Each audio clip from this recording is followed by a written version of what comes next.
प्रयागराज में चल रहा महाकुंभ अलौकिक है। श्रद्धालुओं का प्राचीन संगम तट से लेकर 44 घाटों पर डेरा है।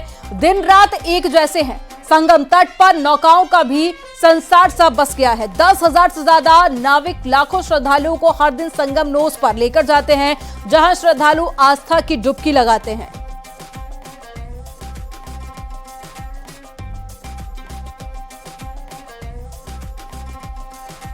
तो तस्वीरें देखिए आप, हर दिन तकरीबन 80 से 90 लाख लोग यहां पर पहुंच रहे हैं। ये आंकड़ा 1 करोड़ तक भी पहुंच जाता है और बड़ी संख्या में नाव भी वहां पर है ताकि श्रद्धालु नोज तक पहुंचे और आस्था की डुबकी लगाएं। तो प्रयागराज में महाकुंभ चल रहा है। ये दिव्य भव्य अलौकिक तस्वीरें आपको दिखा रहे हैं।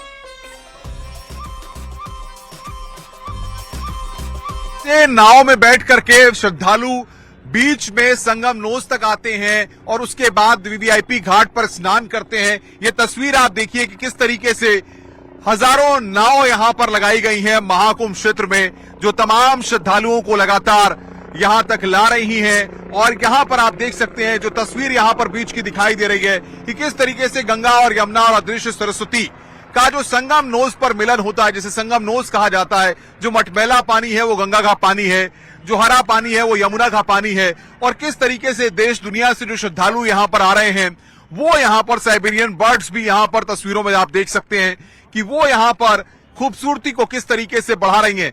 जो अलग अलग घाट हैं, मैं कैमरामैन से कहूंगा कि जरा दिखाएं शुरुआत से कि किस तरीके से अलग अलग घाटों पर लोगों का हुजूम यहां पर उमड़ा हुआ है। और जिधर नजर जाती है संगम तरफ पर, इस तरफ हम अरैल की तरफ इस वक्त मौजूद हैं, लेकिन संगम की तरफ अगर देखें तो पूरे घाट पूरी तरह से भरे हुए, जगमगाए हुए यहां पर दिखाई दे रहे हैं। और उत्तर प्रदेश में योगी आदित्यनाथ की सरकार ने जिस तरीके से इंतजामात किए, चाहे एनडीआरएफ हो, चाहे एसडीआरएफ हो, तमाम जो लाइफ सेविंग जैकेट्स होती हैं उनको श्रद्धालुओं को पहना करके ही नाव में बैठाया जा रहा है।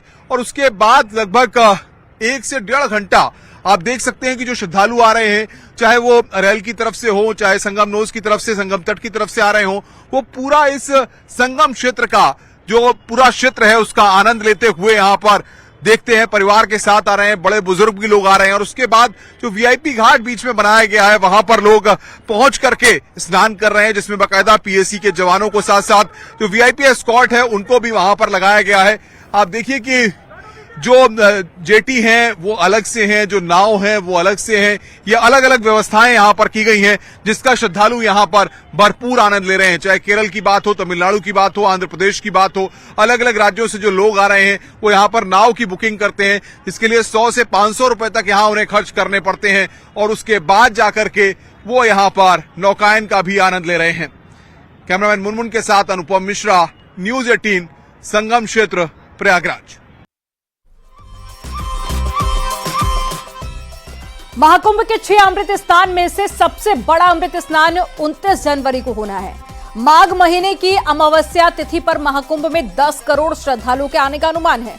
मौनी अमावस्या पर अमृत स्नान को लेकर तैयारियां पूरी कर ली गई हैं। इसी से जुड़ी एक रिपोर्ट आपको दिखाते हैं।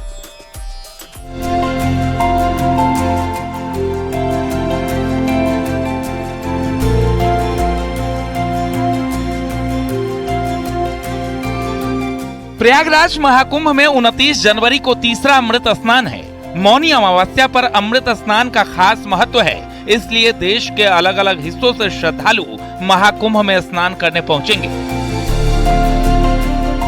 मौनी अमावस्या पर महाकुंभ में 10 करोड़ श्रद्धालुओं के आने का अनुमान लगाया गया है। अमृत स्नान के मौके पर श्रद्धालुओं के लिए यातायात और सुरक्षा के लिए मेला प्रशासन की ओर से व्यापक तैयारियां की जा रही हैं। मेला प्रशासन ने सेक्टर लेवल पर श्रद्धालुओं की भीड़ को नियंत्रित करने की तैयारी की है। जिस सेक्टर या जोन में श्रद्धालु आ रहे हैं, उसी सेक्टर या जोन से उन्हें वापस भेजा जाएगा। किसी भी सूरत में उन्हें संगम नोज या किसी अन्य जोन में जाने की इजाजत नहीं होगी। सभी ADM, additional SP, CO, SDM और सेक्टर मजिस्ट्रेट को उनके कार्यक्षेत्र में रहकर सभी व्यवस्थाओं को सुनिश्चित करने के निर्देश दिए गए हैं। संगम नोज या अन्य जोन पर 27 से 29 जनवरी को मूवमेंट कम से कम रखने की बात कही गई है। लोगों की सुविधा के लिए 12 किलोमीटर लंबे घाट का निर्माण किया गया है। अमृत स्नान 29 जनवरी यानी कि मौनी अमावस्या की तिथि को है। माना जाता है कि इसी दिन अमृत कलश से जो अमृत की बूंदें हैं वो त्रिवेणी संगम पर गिरी थी, तो इसमें सम्मिलित होने के लिए लगभग 10 करोड़ लोग आ रहे हैं। उसके लिए प्रशासन ने तैयारियां पूरी कर ली हैं। बैरियर और बैरिकेड्स पर भीड़ को कंट्रोल किया जाएगा। उड़न दस्ते और वॉच टावर की टीमें तैनात की जाएंगी। संस्थानों को होल्डिंग एरिया के रूप में उपयोग करने और जरूरत पड़ने पर अस्थायी पार्किंग क्षेत्रों के विकास के भी निर्देश दिए गए हैं। भीड़ नियंत्रण के लिए संस्थानों में रात्रि ठहराव की व्यवस्था की जाएगी। मौनी अमावस्या महाकुंभ का सबसे प्रमुख पर्व है। महाकुंभ में सारी व्यवस्थाएं इसी पर्व को ध्यान में रखकर की जाती हैं। श्रद्धालुओं के प्रयागराज तक पहुंचने के लिए देश के अलग अलग हिस्सों से ट्रेनें और बसें चलाई जा रही हैं। पूर्वोत्तर रेलवे की 184 से अधिक मेला स्पेशल ट्रेनें, उत्तर मध्य रेलवे करेगा 400 ट्रेनों का संचालन। हर 4 मिनट पर मिलेगी ट्रेन की सुविधा। टिकट के लिए भी किए गए विशेष इंतजाम। अमृत स्नान के लिए यूपी के अलग अलग हिस्सों से रोडवेज बसें भी चलाई जाएंगी। लगभग 6000 बसें अलग अलग डिपो से प्रयागराज महाकुंभ के लिए लगाई गई हैं। प्रयागराज में भी 350 शटल बसें संचालित की जाएंगी, जो बिना पैसा लिए ही श्रद्धालुओं को महाकुंभ मेला स्थल तक बस अड्डों से पहुंचाएंगी। मौनी अमावस्या को ध्यान में रखते हुए बैरिकेड्स लगाए गए हैं, वॉच टावर बनाए गए हैं। इसके साथ ही साथ संस्थानों को होल्डिंग एरिया के रूप में भी रखा जाएगा, क्योंकि मौनी अमावस्या सबसे प्रमुख पर्व है और इस पर्व को ध्यान में रख कर के ही सारी तैयारियां की जाती हैं। देश भर से ट्रेनें चलाई जा रही हैं, बसें चलाई जा रही हैं, ताकि किसी भी यात्री को, श्रद्धालु को यहां आने में असुविधा ना हो। इसके साथ ही साथ वॉच टावर पर जो पुलिस की व्यवस्था है वो भी की गई है। कैमरे से मॉनिटरिंग की जाएगी। आप देख सकते हैं कि हेड काउंट्स होंगे। जो तमाम भीड़ नियंत्रण के प्रयास जो बताए गए हैं वह सब कुछ हेड काउंट के जरिए भी किया जाएगा, क्योंकि मौनी अमावस्या ही ऐसा महापर्व है जिसको ध्यान में रखकर संपूर्ण तैयारियां की जाती हैं। भीड़ नियंत्रण के लिए संस्थानों में रात्रि ठहराव की भी व्यवस्था की जाएगी। इसके साथ ही साथ वॉच टावर पर टीमें भी तैनात की जाएंगी।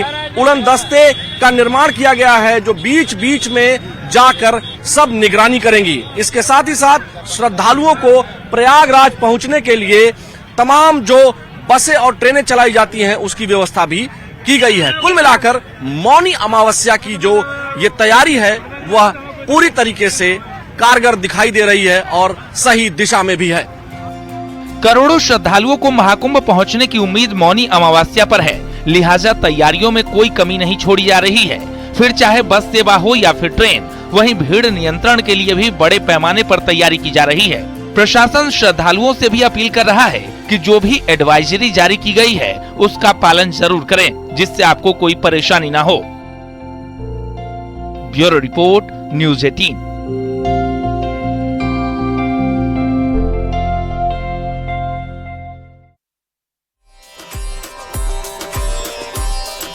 पौष पूर्णिमा और मकर संक्रांति पर बनारस रेल मंडल और नार्दर्न रेल के कैंट स्टेशन से 3,30,000 श्रद्धालुओं को सकुशल उनकी मंजिल तक पहुंचाने में सफलता हासिल की है। रेलवे अब मौनी अमावस्या की नई चुनौती से निपटने की तैयारी में है। रेलवे 56 स्पेशल ट्रेनों के साथ ही प्रयाग तक कुल 256 ट्रेनों के जरिए श्रद्धालुओं को पहुंचाने और वापस प्रयाग से लाने का काम करेगी।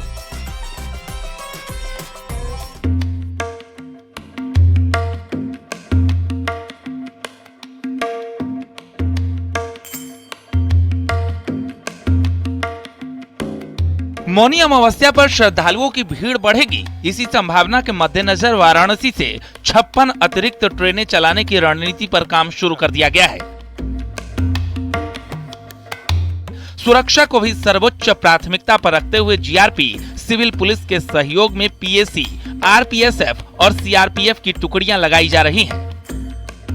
वाराणसी से 5 लाख श्रद्धालुओं के आवागमन की संभावना जताई जा रही है।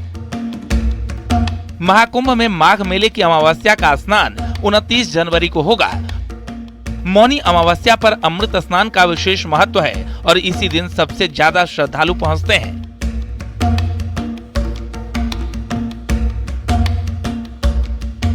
श्रद्धालुओं की आवाजाही 27 जनवरी से 3 फरवरी तक रहेगी।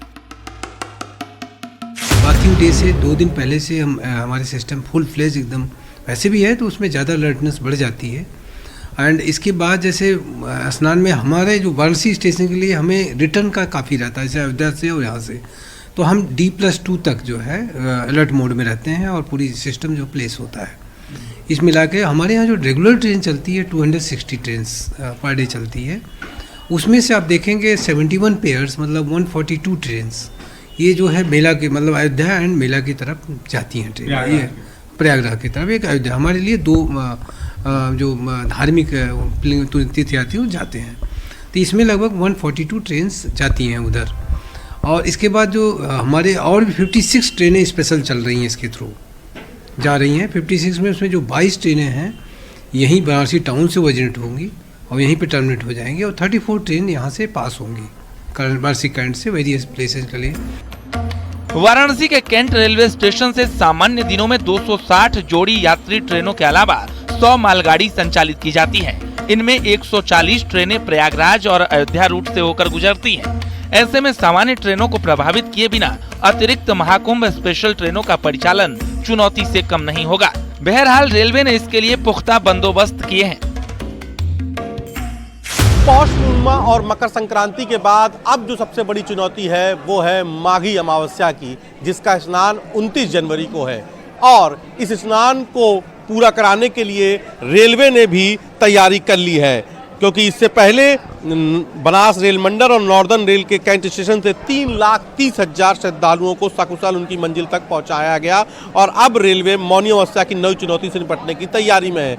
रेलवे ने इसकी सुरक्षा के लिए भी न केवल जीआरपी, आरपीएफ बल्कि जो पैरामिलिट्री फोर्स है उनकी भी मदद लेगी और इन ट्रेनों के जरिए मुसाफिर पहुंचेंगे। इससे पहले 3,30,000 श्रद्धालुओं ने पौष पूर्णिमा और मकर संक्रांति में काशी से प्रयाग और प्रयाग से काशी के जो रूट की ट्रेनें हैं उनमें सफ़र किया। और अब मौनी अमावस्या को लेकर रेलवे ने पूरी तैयारी कर ली है और करीब 256 ट्रेनों का एक पूरा खाका होगा जो मुसाफिरों को प्रयाग से काशी और काशी से प्रयाग पहुंचाएगा। कैमरा पंकज सिन्हा के साथ उपेंद्र द्विवेदी, न्यूज़ 18 वाराणसी।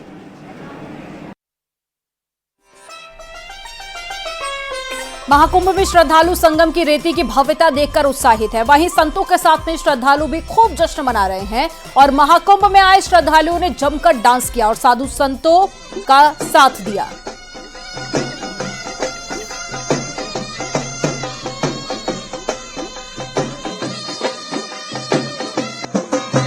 मेरा नाम विनोद कुमार शुक्ला, हम गोरखपुर से आए हैं और हम लोगों का सौभाग्य है कि हम लोगों के शहर के माननीय मुख्यमंत्री योगी आदित्यनाथ जी हैं और बहुत ही गर्व की बात है, उत्तर प्रदेश के वो मुख्यमंत्री हैं कि भारत में नहीं पूरे धरती पे अगर कहीं सांस्कृतिक कार्यक्रम का आयोजन भव्य तरीके से हो रहा है तो प्रयागराज की धरती है और लगता है यहाँ देवता वास करते हैं।